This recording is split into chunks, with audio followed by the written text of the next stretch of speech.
Hi everybody, Levi Clay here, and I'm back again with another soloing school video. And this video I'm going to dedicate this one to Ian over at The Singing Barber, who did this lovely job of my hair. Ian is now my barber, and yeah, it turns out Ian is a fan of the channel, so we had lots to discuss about music, playing guitar and all of that stuff when I turned up for my appointment, and he was very surprised to see my face there. That was a strange experience. Anyway, so we got talking about soloing over changes and getting more of an authentic bluesy sound to your playing and breaking out of that pentatonic box stuff.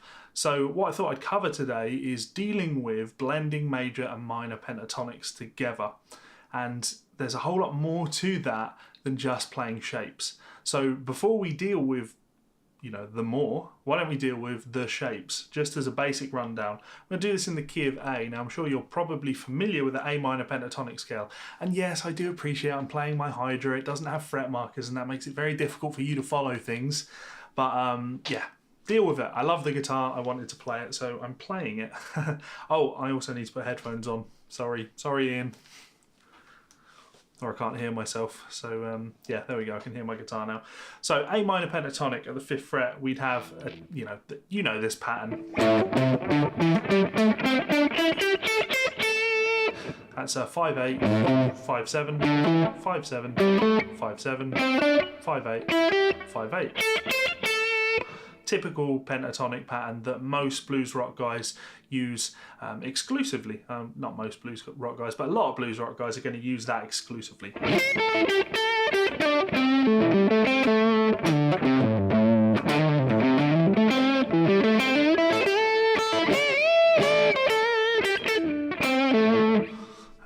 Yeah, I find playing exclusively with that scale now quite tricky, because it's a limiting sound to my ears, but we'll come on to why in a second. So its more colourful brother is the major pentatonic scale. Now you may have played this, you may have even described this as pentatonic shape too, but don't. It's a major pentatonic scale. And it sounds like this. So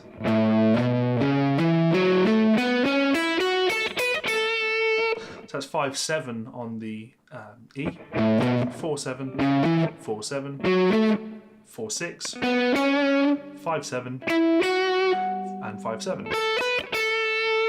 So if I play those two scales one after the other,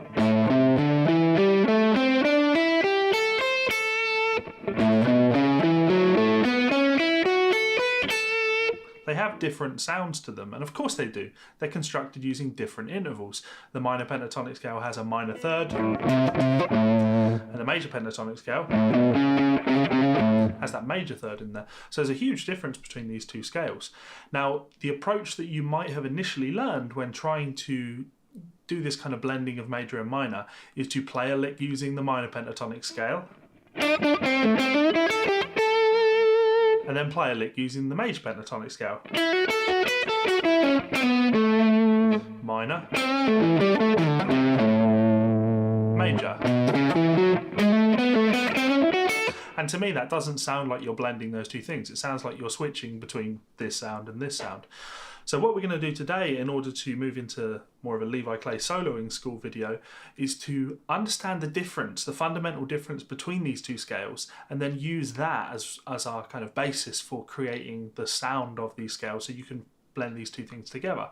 That's the point, right? We're mixing the scales together. They should collide with each other. It shouldn't be a bit of this, then a bit of this, then a bit of this. So when I look at that minor pentatonic scale, what I have is the root, the flat third, the fourth, the fifth, and the flat 7.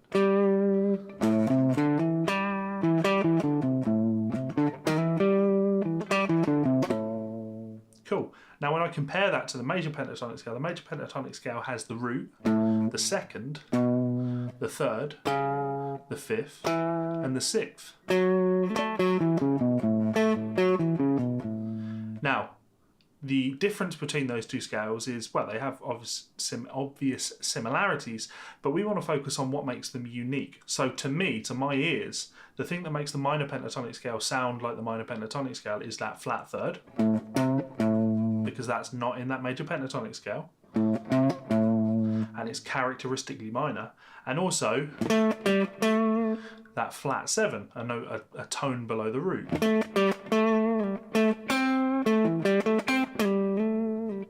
I play a phrase like that,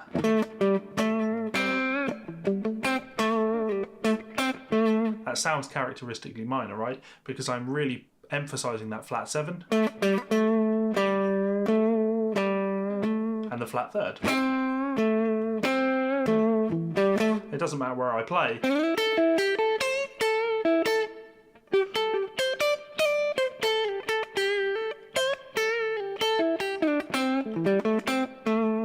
Those are notes that I'm going to play. It sounds minor. Now, when we compare that to the major pentatonic scale, the notes that stand out to me as being very important would be that major 3rd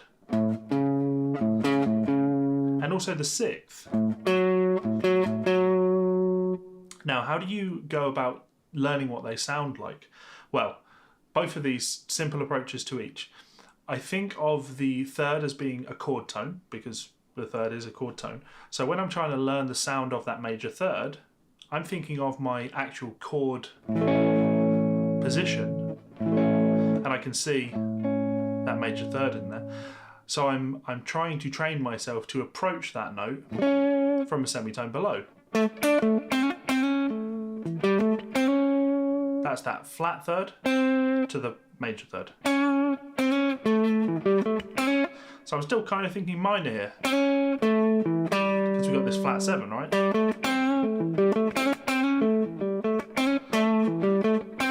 But we've got that major 3rd, which is a note that comes from that major pentatonic scale. So when I'm playing minor pentatonic,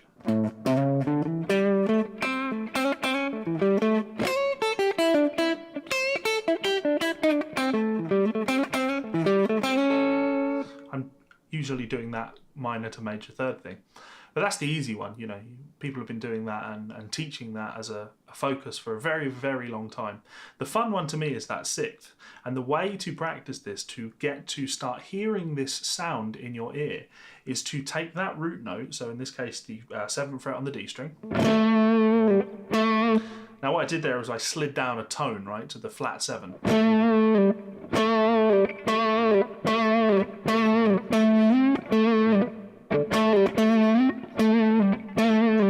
That sounds bluesy. But what happens when, instead of shifting down a tone to the flat 7, what happens if I shift down to the 6th?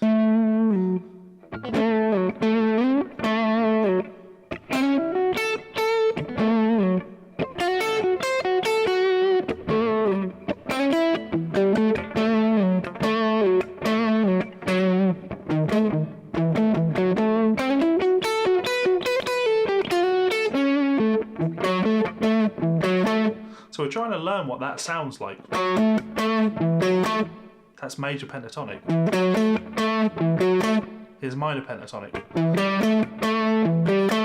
And major.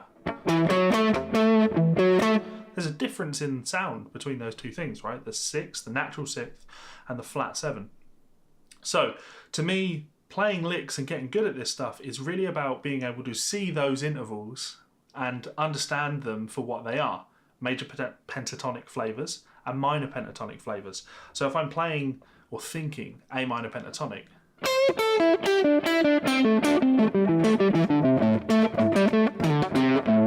I know that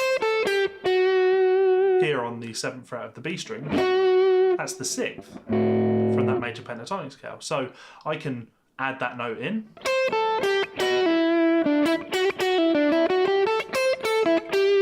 Or what I prefer to do is to not play the flat 7, but instead play the 6. So instead of, I'm actually now going to play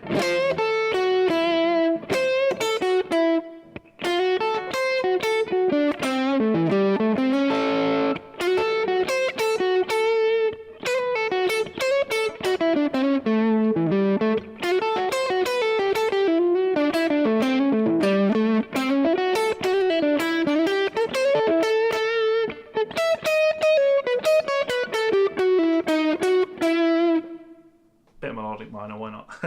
Sorry, I get carried away. So yeah, the focus there is that 6th and where that lives on this in this chord form. So getting used to that note and hearing the difference between this and this, and then being able to combine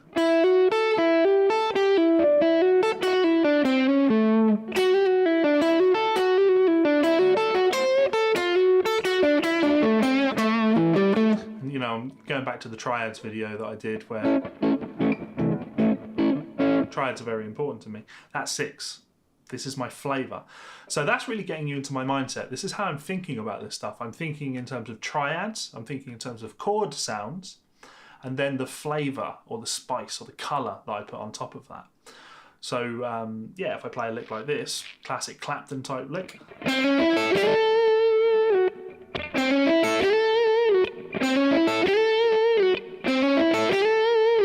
You know, what is that? Well, I'm hammering from 5 to 6. That's the flat third to third. Up the 5th fret on the B and E. Then slide. That's sliding from the 8 to the 10, which is our flat 7 to the root.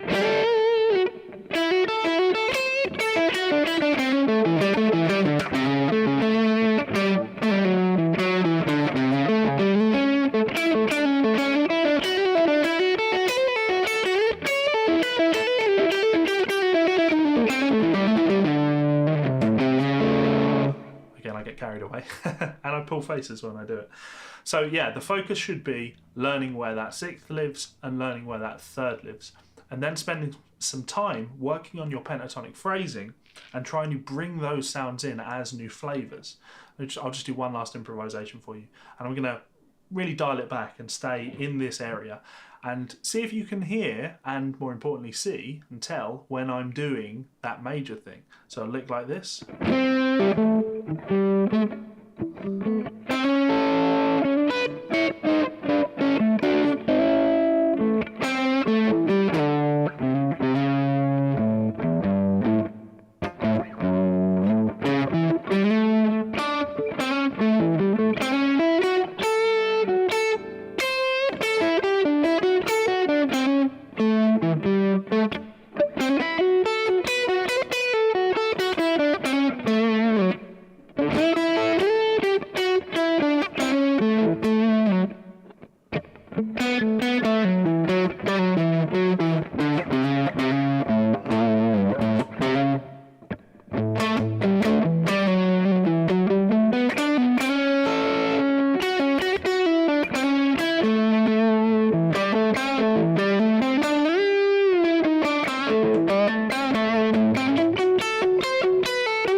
Carried away, of course, as usual. Moved out of position a little bit. But yeah, the focus, of course, trying to add those notes. Now, just as a closing thought, some of you may already know this, what we have now is a collection of intervals. The major pentatonic scale, 1, 2, 3, 5 and 6. Minor pentatonic scale, 1, flat 3, 4, 5 and flat 7. Well, really what we're getting at here is the Mixolydian scale, the Mixolydian mode, which would be a major scale with a flat 7. 1, 2, 3, 4, 5, 6, flat 7. But the problem with thinking Mixolydian is that it's very easy to start going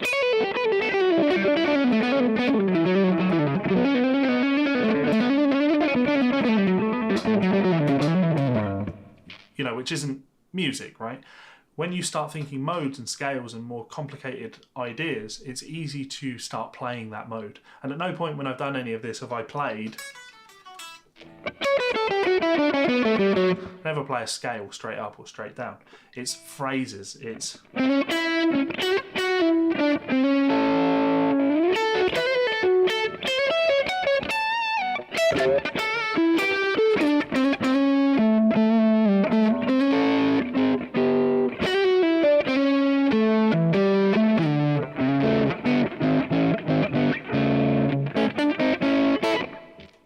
Anyway, yeah, so there you have it.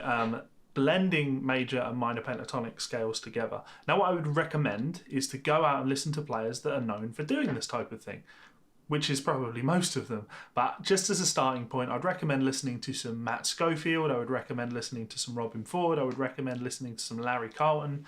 Yeah, you know the guys. Just listen to the legends of the blues and you're going to hear this being done. And the secret is hear it, find a phrase you like, learn it, study it, try and understand it. Don't just play it, why do I like this? Why does it sound cool? And then how can I adapt this and start using it in my own playing? So there we go. Finally, I would just like to extend a huge debt of gratitude to these people over here. These are my supporters over on patreon.com. I was going to say, you know, they help to keep this channel going, and they do help to keep this channel going, but they also, more importantly, help to make sure I have a nice haircut so I can look good in my YouTube videos. That wasn't just brought to you by Patreon. That was, again, also brought to you by the Singing Barber in Motherwell. So if you're ever in the area, it's an awesome place. Check it out. Lots of lots of good atmosphere going on in there. So huge thank you to the guys over there. And yeah, I will see you for another video soon. Peace out. Bye.